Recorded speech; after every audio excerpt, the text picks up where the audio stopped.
Good morning all. Today we are going to start our next topic, that is first law of thermodynamics.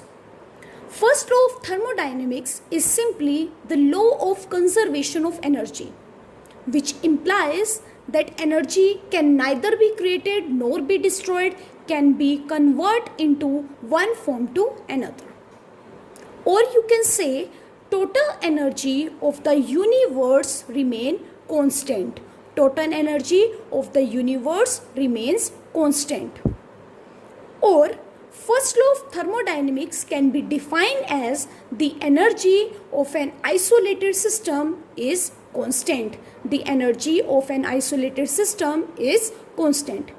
Mathematically, first law of thermodynamics is delta U is equals to Q plus W, where delta U is change in internal energy and Q is the heat given to the system, where W is the work done on the system. Work done on the system.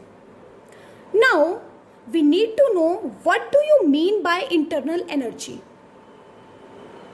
Internal energy of the system can be increased by giving heat or by doing work on the system, by giving heat to the system or by doing work on the system. Total energy of any system is depend upon the kinetic energy, which will be due to the motion, plus potential energy, which will be due to the some gravitational field, plus internal energy, which is represented by U. If any system is on rest or in the absence of external field, then in that case kinetic energy will be equals to 0 and potential energy will be also equals to 0. So in that case total energy will be equals to internal energy. So internal energy is equals to the kinetic and potential energy of the molecules If here are some molecules, then the internal energy is equals to the translational kinetic energy plus vibrational kinetic energy plus rotational kinetic energy plus potential energy, which is due to the force of attraction between electron and nucleus, plus potential energy, which is due to the force of attraction between two molecules, plus bond energy. So we can say internal energy is the energy stored within the system. It is known as internal energy and it is represented by U. It is important to note down here that internal energy we cannot calculate. That is, internal energy is impossible to calculate. And actually, it is not important to calculate. What is more important for us? That we need to calculate, that is change in internal energy. Change in internal energy. And change in internal energy we can calculate by the formula, that is delta U is equals to Q plus W. Internal energy is an extensive property, means it depends upon the amount of matter. And internal energy is a state function, means it depends upon final and initial point. If it is a state function, then for a cyclic process, change in internal energy will be equals to 0. For an ideal gas, we can calculate internal energy by the formula, that is delta U is equals to NCV delta T, where delta U is the change in internal energy, N is number of moles, CV is the molar specific heat capacity at constant volume and delta T is the change in temperature. For the small change, we can represent this equation by du is equals to NCV dt. This is the 100% correct formula by which you can calculate the internal energy for an ideal gas. Now the question is how we can calculate CV. If we need to calculate delta U, first of all we need to know the values of N, CV and delta T. CV is equals to F upon 2 R, where F is degree of freedom and its value is equals to 2 for monoatomic gases like helium, argon, neon, and its value is equals to 5 for diatomic gases like CO2, N2, H2, and for polyatomic gases like SO3, O3, SO2, its value will be 6. And R is gas constant whose value is 8.314 joule per mole Kelvin. And as you know, for the ideal gas, the internal energy is directly proportional to the temperature, Now there is one important question which we need to do: why internal energy of ideal gas is said to be only because of kinetic energy? As we know, internal energy is equals to kinetic energy plus potential energy. And potential energy is due to the force of attraction.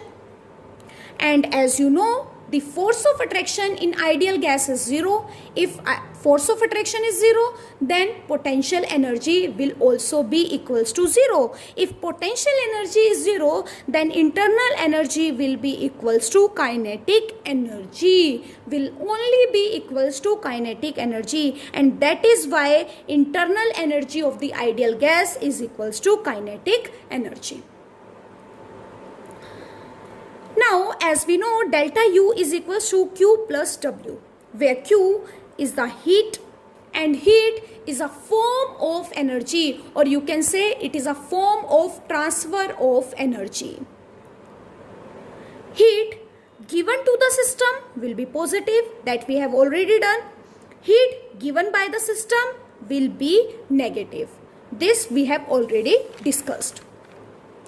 Now, if we want to calculate the value of heat, then how we are going to calculate?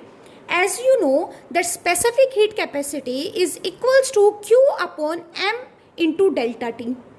Now, Q will be equals to MC delta T. Here C is a specific heat capacity. Now, for ideal gas, means for ideal gas we need to know number of moles.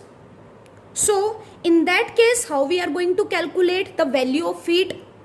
From molar heat capacity.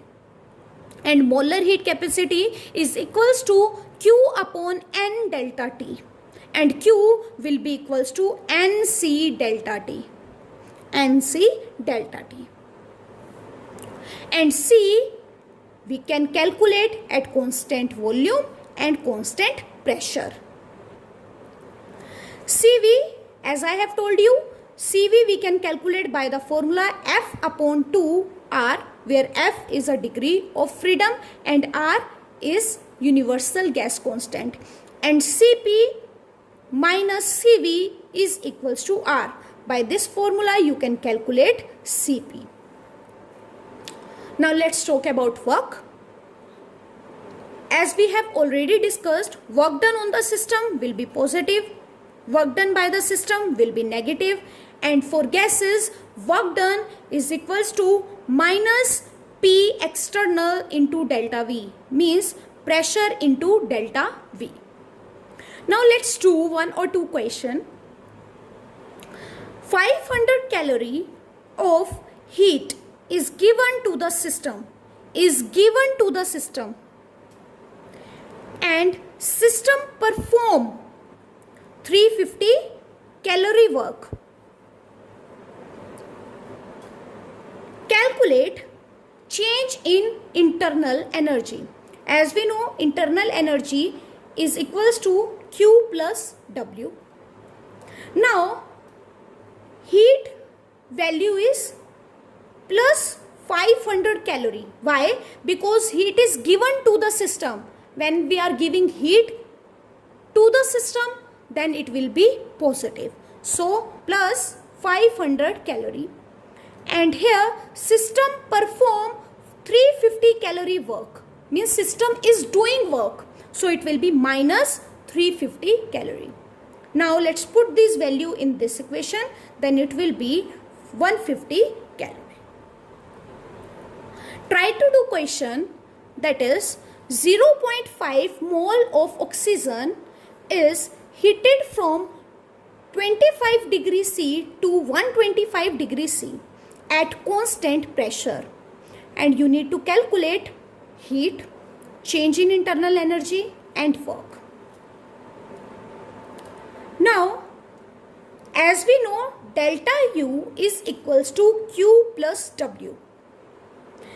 It is important to note down here, as you know, Q is a path function and W is also a path function, but Q plus W is a state function.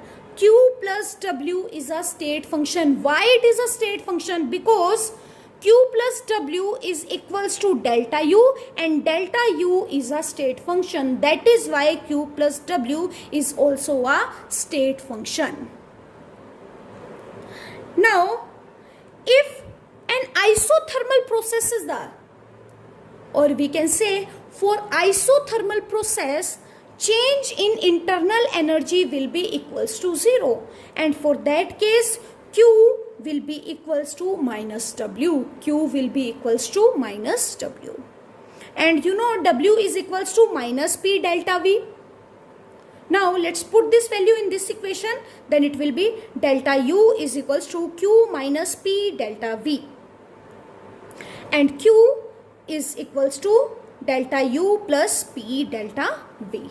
This is the formula by which you can calculate the heat if internal energy and change in volume is given to you.